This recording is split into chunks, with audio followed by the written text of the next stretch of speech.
ओम शांति।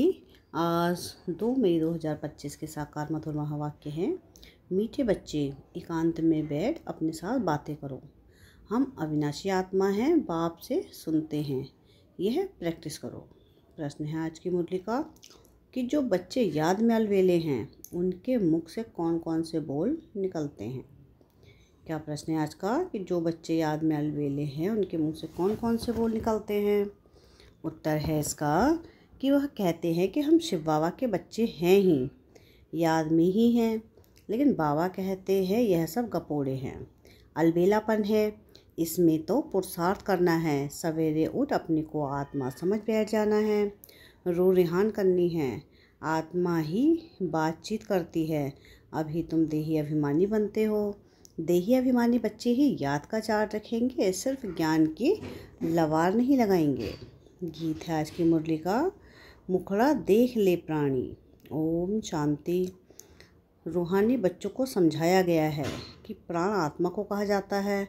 अब बाप आत्माओं को समझाते हैं कि यह गीत तो भक्ति मार्ग के हैं, यह तो सिर्फ इनका सार समझाया जाता है। अब तुम जब यहाँ बैठते हो तो अपने को आत्मा समझो, देह का भान छोड़ देना है। हम आत्मा बहुत छोटी बिंदी हैं, मैं ही इस शरीर द्वारा पाठ बजाती हूँ। यह आत्मा का ज्ञान कोई को है नहीं। यह बाप समझाते हैं अपने को आत्मा समझो, मैं छोटी आत्मा हूँ, आत्मा ही सारा पाठ बजाती है। इस शरीर से तो देह अभिमान निकल जाए, यह है मेहनत। हम आत्मा इस सारे नाटक के एक्टर्स हैं, ऊंच से ऊंच एक्टर हैं। परमपिता परमात्मा बुद्धि में रहता है कि वह भी इतनी छोटी बिंदी है, उनकी महिमा कितनी भारी है। ज्ञान का सागर, सुख का सागर, परंतु है छोटी बिंदी। हम आत्मा भी छोटी बिंदी है। आत्मा को सिवाय दिव्य दृष्टि के देख नहीं सकते। ये नई नई बातें अभी तुम सुन रहे हो, दुनिया क्या जाने। तुम्हारे में भी थोड़े हैं जो यथार्थ रीति समझते हैं और बुद्धि में रहता है कि हम आत्मा छोटी बिंदी हैं। हमारा बाप इस ड्रामा में मुख्य एक्टर है, ऊंच से ऊंच एक्टर बाप है। फिर फलाने फलाने आते हैं। तुम जानते हो बाप ज्ञान का सागर है, परंतु शरीर बिगड़ तो कोई ज्ञान सुना ना सके। शरीर द्वारा ही बोल सकते हैं, अशरीरी होने से ऑर्गन्स अलग हो जाते हैं। भक्ति मार्ग में तो देहधारियों का ही स्मरण करते हैं। परमपिता परमात्मा के नाम रूप देह काल को ही नहीं जानते, बस कह देते हैं परमात्मा नाम रूप से न्यारा है। बाप समझाते हैं कि ड्रामानुसार तुम जो नंबर 1 सत्व प्रधान थे, तुमको ही फिर सत्व प्रधान बनना है। तमो प्रधान से सत्व प्रधान बनने के लिए तुम्हें फिर यह अवस्था मजबूत रखनी है कि हम आत्मा हैं। आत्मा इस शरीर द्वारा बात करती है, उनमें ज्ञान है। यह ज्ञान और कोई की बुद्धि में नहीं है कि हमारी आत्मा में 84 जन्मों का पाठ अविनाशी नुदा हुआ है। यह बहुत नई नई पॉइंट्स हैं। एकांत में बैठकर अपने साथ ऐसी ऐसी बातें करनी हैं कि हम आत्मा हूँ, बाप से सुन रहा हूँ। धारणा मुझ आत्मा में होती है, मुझ आत्मा में ही पाठ भरा हुआ है, मैं आत्मा अविनाशी हूँ, यह अंदर घोटना चाहिए। हमको सत्व प्रधान तमो प्रधान से सत्व प्रधान बनना है। देह अभिमानी मनुष्य को आत्मा का भी ज्ञान नहीं है। कितनी बड़ी बड़ी किताबें अपने पास रखते हैं, अहंकार कितना है। यह है ही तमो प्रधान दुनिया। ऊंच से ऊंच आत्मा तो कोई भी है नहीं। तुम जानते हो कि अब हमें सत्व प्रधान तमो प्रधान से सत्व प्रधान बनने का पुरुषार्थ करना है।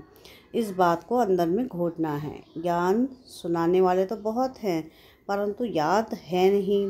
अंदर में वह अंतर मुक्ता रहनी चाहिए। हमको बाप की याद से पते से पावन बनना है, सिर्फ पंडित नहीं बनना है। इस पर एक पंडित का मिसाल भी है। माताओं को कहते राम राम कहने से पार हो जाएंगे, तो ऐसे लवाड़ी नहीं बनना है। ऐसे बहुत हैं, समझाते बहुत अच्छा है, परंतु योग में नहीं। परंतु योग है नहीं, सारा दिन देह अभिमान में रहते हैं। नहीं तो बाबा को चार्ट भेजना चाहिए। हम इस समय उठता हूँ, इतनी याद में रहता हूँ, कुछ समाचार नहीं देते। ज्ञान की बहुत लवाड़ यानी गप मारते हैं। योग है नहीं, भल बड़ों बड़ों को ज्ञान देते हैं, परंतु योग में कच्चे हैं। सवेरे उठ बाप को याद करना है। बाप आप कितने मोस्ट बिलीव्ड हो। कैसा यह विचित्र ड्रामा बना हुआ है। कोई भी यह राज नहीं जानते, न आत्मा को न परमात्मा को जानते हैं। इस समय मनुष्य जानवर से भी बदतर हैं। हम भी ऐसे थे। माया के राज्य में कितनी दुर्दशा हो जाती है। यह ज्ञान तुम कोई को भी दे सकते हो। बोलो कि तुम आत्मा अभी तमो प्रधान हो, तुम्हें सत्व प्रधान बनना है। पहले तो अपने को आत्मा समझो। गरीबों के लिए तो और ही सहज है। साहूकार तो लफड़े बहुत रहते हैं। बाप कहते हैं मैं आता ही हूँ साधारण तन में, ना बहुत गरीब ना बहुत साहूकार। अभी तुम जानते हो, कल्प कल्प बाप आकर हमको यही शिक्षा देते हैं कि पावन कैसे बनो। बाकी तुम्हारे धंधे आदि में खिटपिट है, उसके लिए बाबा नहीं आए हैं। तुम तो बुलाते ही हो कि हे पतित पावन आओ, तो बाबा पावन बनने की युक्ति बतलाते हैं। यह ब्रह्मा खुद भी कुछ नहीं जानते थे। एक्टर होकर और ड्रामा के आधि मध्य अंत को ना जाने तो उन्हें क्या कहेंगे। हम आत्मा इस सृष्टि चक्र में एक्टर हैं, यह भी कोई जानते नहीं। भल कह देते हैं कि आत्मा मूल वतन में निवास करती है, परंतु अनुभव से नहीं कहते। तुम तो अभी प्रैक्टिकल में जानते हो कि हम आत्मा मूल वतन के रहवासी हैं। हम आत्मा अविनाशी हैं। यह तो बुद्धि में याद रहना चाहिए। बहुतों को योग बिल्कुल है नहीं, देहाभिमान के कारण फिर मिस्टेक्स भी बहुत होती हैं। मूल बात है ही देही अभिमानी बनना। यह फुरना रहना चाहिए। हमको सत्व प्रधान बनना है। जिन बच्चों को सत्व प्रधान बनने की तात यानी लगन है, उनके मुंह से कभी पत्थर नहीं निकलेंगे। कोई भूल हुई तो झट बाप का रिपोर्ट करेंगे। बाबा हमसे यह भूल हुई, क्षमा करना। छिपाएंगे नहीं, छिपाने से वह और ही बुद्धि को वृद्धि को पाती है। बाबा को समाचार देते रहो। बाबा लिख देंगे तुम्हारा योग ठीक नहीं। पावन बनने की ही मुख्य बात है। तुम बच्चों को बुद्धि में 84 जन्मों की कहानी है। जितना हो सके बस यही चिंता लगी रहे कि सत्व प्रधान बनना है, देह अभिमान को छोड़ देना है।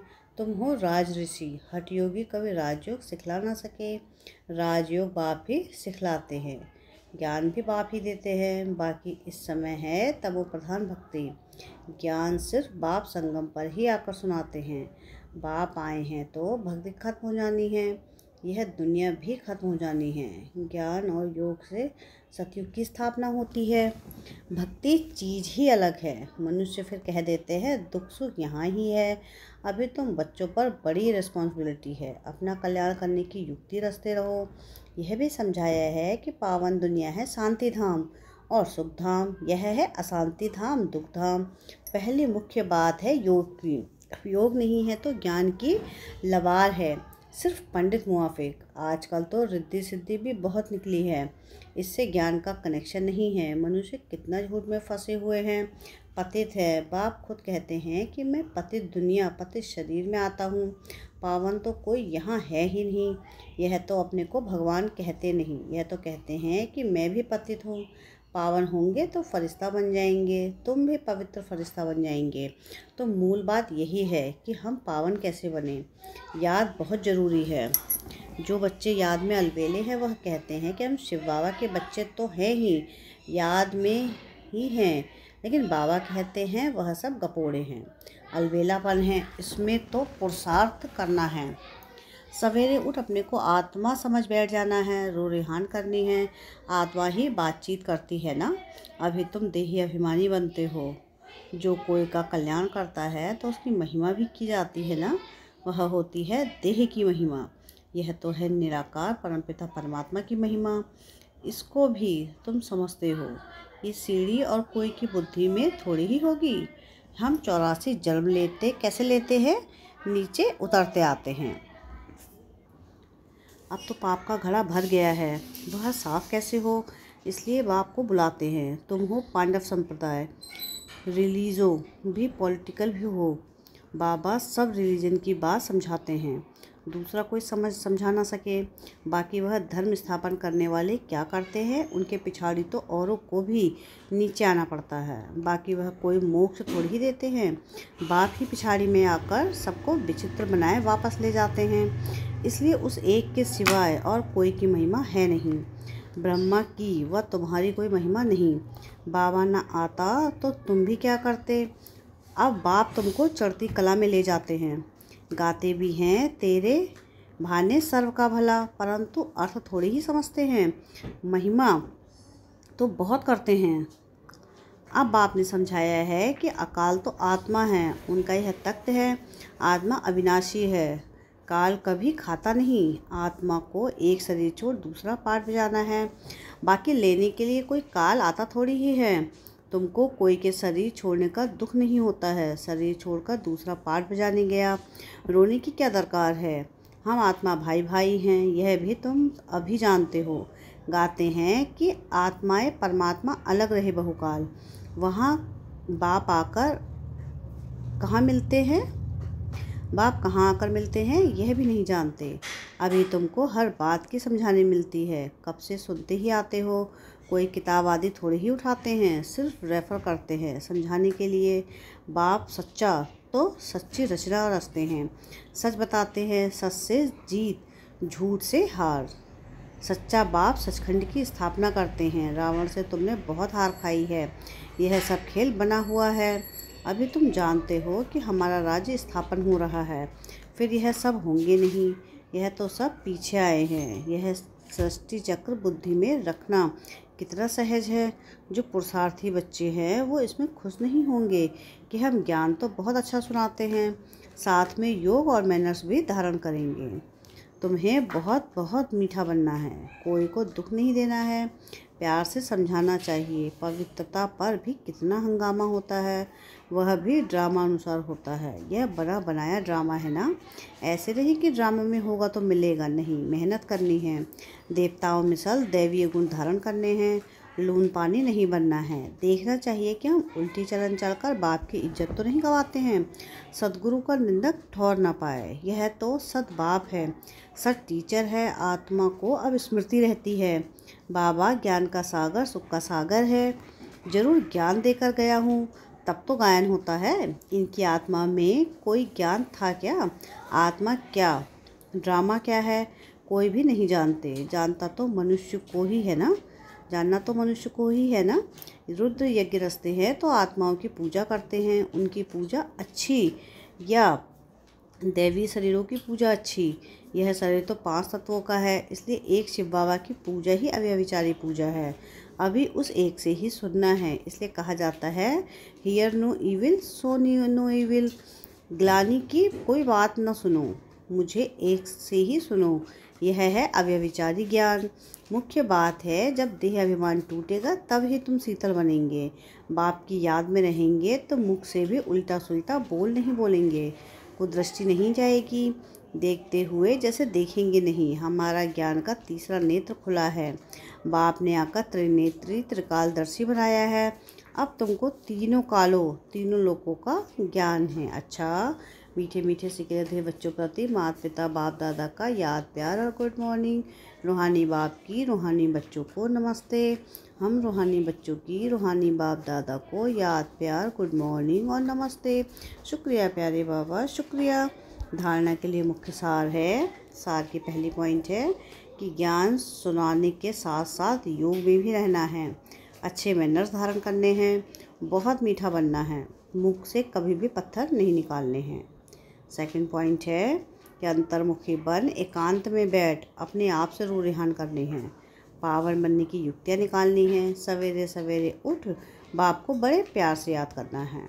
वरदान है आज की मुरली का कि वायरलेस सेट द्वारा विनाश काल में अंतिम डायरेक्शन को कैच करने वाले वॉइसलेस भव। विनाश के समय अंतिम डायरेक्शन को कैच करने के लिए वॉइसलेस बुद्धि चाहिए। जैसे वे लोग वायरलेस सेट द्वारा एक दूसरे तक आवाज़ पहुंचाते हैं, यहाँ है वॉइसलेस की वायरलेस।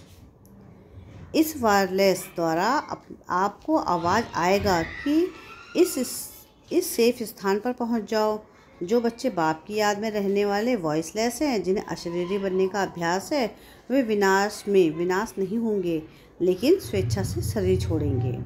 स्लोगन है आज की मुरली का कि योग को किनारे कर कर्म में बिजी हो जाना, यही अलबेलापन है।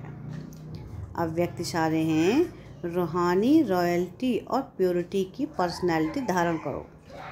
क्या है? रूहानी रॉयल्टी और प्योरिटी की पर्सनैलिटी धारण करो।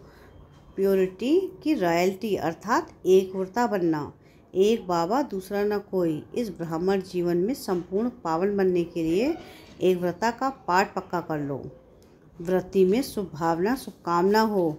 दृष्टि द्वारा हर एक को आत्मिक रूप में व फरिश्ता रूप में देखो। कर्म द्वारा हर आत्मा को सुख दो और सुख लो। कोई दुख दे, गाली दे, इंसल्ट करे तो आप सहनशील देवी सहनशील देव बन जाओ। अच्छा, ओम शांति।